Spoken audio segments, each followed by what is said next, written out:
My HOA said my boat was community property, then the Coast Guard showed up. I came back expecting the quiet comfort that always followed a trip away, the familiar creak of the dock, the gentle slap of water against wood. My boat sitting exactly where I'd left it. Instead, the dock felt wrong the moment I stepped onto it.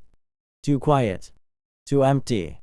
I walked faster, already knowing something was off but still hoping I was wrong. Then I reached my slip and stopped cold. The cleats were bare. The ropes were gone. The water rippled calmly where my boat should have been, like it had never existed at all. For a few seconds, my brain refused to catch up. I checked the slip number twice. I walked to the end of the dock and back again. Nothing. No hull. No canopy. No familiar scratches along the side I'd memorized over the years. My stomach tightened as that creeping dread set in, the kind that makes your ears ring and your hands go cold. Boats don't just disappear.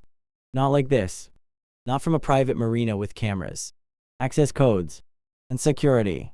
I headed straight for my nearest neighbor, an older guy who spent more time polishing his deck than actually sailing. The moment he saw my face, he looked away. That alone told me everything. When I asked if he'd seen my boat, he hesitated just long enough to be guilty. Yeah. I thought you knew. He said. The HOA took it out earlier. Some kind of event. The word event landed wrong. I laughed once, sharp and humorless, and told him he must be mistaken. The HOA didn't have keys to my boat. The HOA didn't have permission. He shrugged in that infuriating way people do when they don't want to be involved. They said it was fine. Community thing. Music. Drinks. You know how they are. That ass when I heard it faint at first. Carried on the wind. Music. Loud. Thumping bass echoing across the water. Laughter. Cheers. The unmistakable sound of a party. I turned toward the open bay, squinting against the glare of the sun. And there it was. My boat. Or at least the unmistakable silhouette of it. Same size. Same canopy. Same navigation lights blinking in a pattern I recognized instantly. My chest tightened. From this distance, I could even make out people crowding the deck. Drinks raised. Someone dancing near the bow like it was a floating nightclub. My boat wasn't just being used, it was being paraded. Treated like a communal toy. Like something that belonged to everyone except the person who actually paid for it. I pulled out my phone and started dialing. But before I could even decide who to call, my messages started blowing up. A neighbor sent a blurry photo with the caption, "Looks fun out there face with tears of joy HOA party." Another message followed. "Didn't he know you rented it out?" My hands shook as I stared at the screen. They weren't even hiding it. This wasn't a misunderstanding. This was entitlement on full display. I tried calling the HOA president. Straight to voicemail. I tried again. Nothing. Then a text came through from her. "Relax. It's just for a few hours. Community bonding. No apology. No request. Just a statement." Like she borrowed a lawn chair instead of a federally registered vessel. I stood there on the dock, watching strangers toast on my deck, spill drinks near my controls, lean against rails I'd paid to have reinforced. Every rule, every boundary, every ounce of basic respect had been tossed overboard. And the worst part, they seemed confident, comfortable, like they believed nothing bad could happen. Like the water itself answered to the HOA. That's when I felt it shift from panic to clarity. Because while they were busy partying, they'd forgotten something important. Boats aren't just property. They were regulated, tracked, logged, and every mile they traveled, every boundary they crossed, was being quietly recorded somewhere that didn't care about HOA bylaws or community spirit. I took one last look at the empty slip, then back out at the music-filled horizon. They thought this was harmless fun. They thought I'd come home, complain, maybe file a grievance, and let it go. Standing there, listening to the bass echo over the water, I realized they had no idea what they'd just sailed into. By the time I confronted the HOA president, she was already acting like the situation was settled. She stood there on the marina walkway with her arms crossed, wearing that tight, practice smile people use when they think they're in control. Before I could even finish asking why my boat had been taken, She waved a folder in my face and told me to calm down. According to her, the boat had been temporarily reassigned for a community function. She said it slowly, like those words magically made it legal. She flipped open the folder and began quoting HOA bylaws as if they were scripture. Something about shared amenities. Something about promoting community engagement. She insisted that because the dock fell under HOA jurisdiction, anything moored there was subject to HOA use during approved events. The confidence in her voice was almost impressive. Almost. It was the kind of confidence that comes from never being challenged. From years of pushing people around and watching them back down. I asked her one simple question: who gave her the right to take a federally registered vessel without the owner's consent? Her smile didn't fade, but her eyes hardened. She told me I was overreacting. She said I should be grateful my boat was being showcased. She even joked that I should charge admission next time. People nearby laughed nervously, the way they do when they sense tension but don't want to pick a side. That's when she made her biggest mistake. She told me, flat out, that the boat was basically community property, as long as it was docked there. She said it loudly, confidently, like she'd said it 100 times before and no one had ever corrected her. I didn't argue. I didn't raise my voice. I just nodded, thanked her for clarifying, and walked away. Because while she was busy quoting bylaws, I was already thinking about facts. I went straight home and opened my laptop. The first thing I pulled up was the marina access log. Every boat entering or leaving the dock required an RFID scan. Sure enough, there it was, my boat, checked out under an HOA-issued master key. Time-stamped. Logged. No owner authorization attached. That alone was bad. But it wasn't the worst of it. Next, I accessed my insurance portal. My policy included GPS tracking, something I'd added years earlier after a theft scare. A clean digital map popped up on the screen, tracing my boat's path across the water that afternoon. I watched the playback slowly, my jaw tightening with every mile. They hadn't just cruised around the bay. They'd gone farther. Much farther. The route crossed into an area clearly marked as restricted without proper clearance. Not the kind of thing you notice when you read blasting music and pouring drinks, but definitely the kind of thing authorities notice. The timestamp showed how long they'd stayed there. Too long enough to matter. I checked the marina's camera feeds next. There were clear shots of HOA board members boarding my boat with coolers and decorations. One of them carried a banner. Another tripped while stepping aboard, spilling something dark across the deck. Wine? Maybe. I paused the footage and zoomed in. Saving copies. Evidence has a way of becoming very important. Very fast. Then I reviewed my registration documents. My name. My address. My emergency contact. All of it current. All of it unmistakable. No temporary operator listed. No authorization on file. Legally. Whoever was steering that boat was doing so without permission. Uninsured. And fully liable for anything that happened. As the picture came together, something else became clear: the HOA president hadn't just been arrogant. She'd been careless. She'd assumed her authority stopped questions before they started. She'd assumed no one would check logs. Or maps. Or policies. She'd assumed wrong. I leaned back in my chair and let the weight of it settle. This wasn't a neighbor dispute anymore. This wasn't about fees or rules or hurt feelings. This was documented misuse of property, captured by systems that didn't care who chaired the HOA or how many meetings she ran. Outside, the music from the bay drifted faintly through the air. Still going strong. They were laughing, celebrating, completely unaware that every second on the water was digging the hole a little deeper. The more I looked at the data, the calmer I felt. Not angry. Focused. She thought the bylaws protected her. What she didn't realize was that the logs, the GPS trail, and the cameras were already telling a very different story, one that didn't end with a warning or a slap on the wrist. And for the first time since I'd seen that empty dock, I knew exactly how this was going to play out. Out in the water, the party was in full swing, completely detached from the reality closing in on it. From the dock, I could still hear the music echoing across the bay. the bass thumping rhythmically like a heartbeat that didn't know it was about to stop.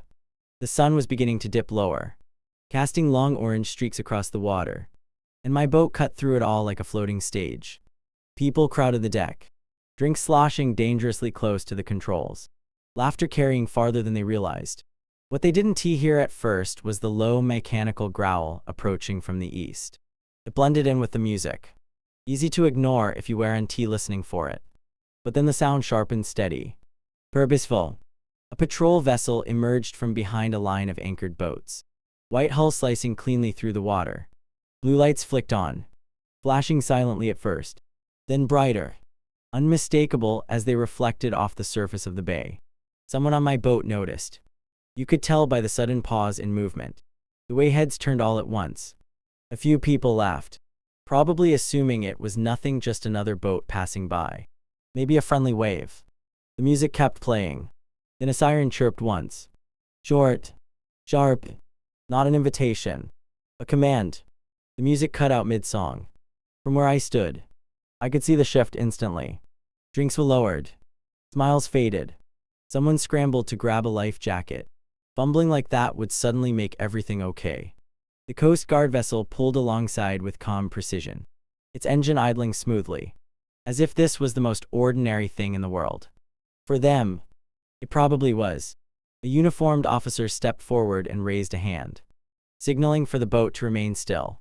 Another officer scanned the deck, eyes moving slowly over the crowd. The decorations, the coolers, the open bottles. The HOA president stood near the center, her posture stiff, her confidence draining by the second. She leaned toward whoever was closest to her, whispering urgently, her head darting around as if searching for someone else to blame. The officer called out, his voice carrying easily over the water. He asked who was operating the vessel. There was a hesitation, just a beat too long. Then someone gestured awkwardly toward the HOA president. Her smile snapped back into place, brittle and forced, and she stepped forward, waving like this was a social call instead of a stop. She tried to joke, said they were just celebrating, said everything was under control. The officer didn't smile. He asked for documentation, registration, proof of authorization. Her hand froze halfway to the console. She glanced down, then back up, and laughed again, louder this time, saying the paperwork was somewhere below deck. While she stalled, the second officer moved methodically, checking safety equipment, counting life vests, noting every open container. He paused near the helm, looking at the controls with a trained eye. The first officer repeated his request, this time slower, firmer. Registration. Now, that's when the real silence hit. Not just the absence of music, but the kind of silence that presses in on you, that makes every small sound feel too loud. Water lapped against the hull. A bottle rolled slightly across the deck and bumped into a shoe. No one laughed this time. The officer took the registration himself, pulling it from the compartment with practiced ease. He scanned it once, then again. His expression didn't change, but something in his posture did, subtle, but unmistakable. He looked up and asked a question that landed like a dropped anchor. Are you the registered owner of this vessel? The HOA president opened her mouth, then closed it. She tried again, saying she was managing it on behalf of the community. The officer nodded slowly, as if letting her finish digging her own hole. Then he turned slightly, speaking into his radio, reading off the registration details. My name, clearly, precisely. The color drained from her face. Around her, people shifted uncomfortably. Someone muttered that they thought permission had been given. Someone else stepped back, putting distance between themselves and the center of the problem. The officer asked another question, whether the owner was aware the vessel was being operated, and whether alcohol had been consumed by the person at the helm. By then, the party was completely over. What had started as loud confidence had collapsed into quiet fear. No one danced.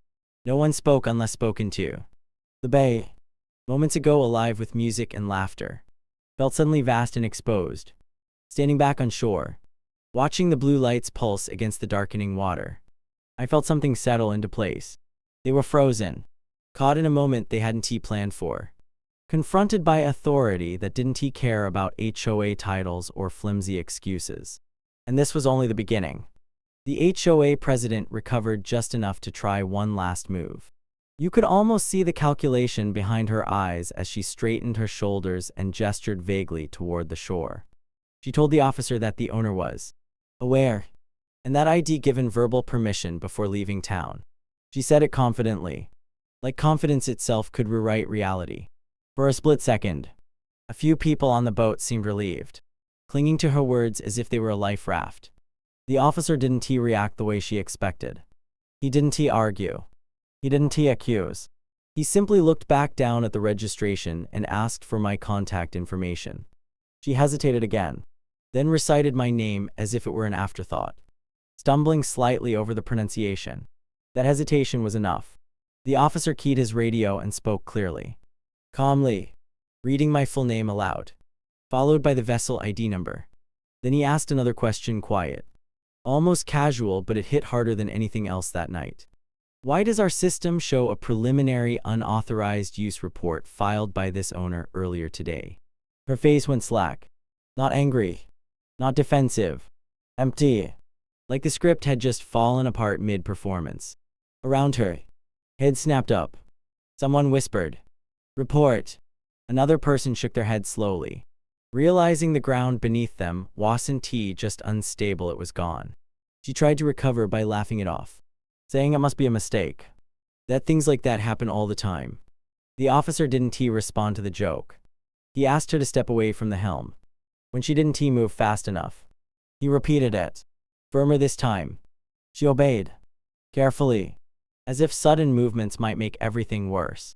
The officer explained, in clear, measured terms, that operating a vessel without owner authorization was a serious matter. He explained that providing false information to a federal officer was an even bigger one. Each sentence landed heavier than the last. With every word, her authority evaporated. She was no longer the HOA president. She was just another person standing on a deck she didn't own, trying to explain why she was there. She turned then, scanning the faces around her, looking for support. None came. People avoided her eyes. A few took out their phones, not to record this time, but to text excuses, to create distance, to prepare their own versions of the story. Someone quietly admitted they thought the boat belonged to the HOA. Another said they were told everything was cleared. The officer nodded, noting names, noting statements. When he finally looked up again, he asked her directly whether she wanted to revise her earlier claim about permission. Her lips pressed together tightly. For a moment, it looked like she might double down. Then she swallowed and shook her head. Just once. The truth, it seemed, was suddenly easier than the lie. That was when he read my name aloud again, this time with purpose, and said he'd be contacting the registered owner to confirm next steps. He explained that until then, the vessel would remain under Coast Guard supervision. No one was going anywhere. The party was officially over. The shift in energy was immediate. Where there had been bravado, there was now quiet panic. People started realizing what this meant, not just for her, but for everyone who had stepped aboard without question. Unauthorized use, alcohol violations, operating in restricted waters, each one stacked neatly on top of the last. The HOA president stood perfectly still, arms hanging at her sides, eyes fixed on the deck. She didn't argue anymore. She didn't interrupt. She just listened as the consequences were laid out in plain language. And for the first time since this started, she looked small. From the shore, watching the scene unfold under the flashing blue lights, I felt a strange sense of calm. Not satisfaction, not yet. Just certainty. She had tried to turn the blame outward, to paint me as the careless one, the absent owner who'd given a nod and walked away. Instead, her own words had cornered her. The lies hadn't protected her. They pinned her in place. As the officer finished speaking and radioed for further instructions, I knew the story she'd been telling everyone was done. From this point on, the facts were in control. In fact, unlike HOA bylaws, don't bend just because someone with a title tells them to. By Monday morning, the marina felt different.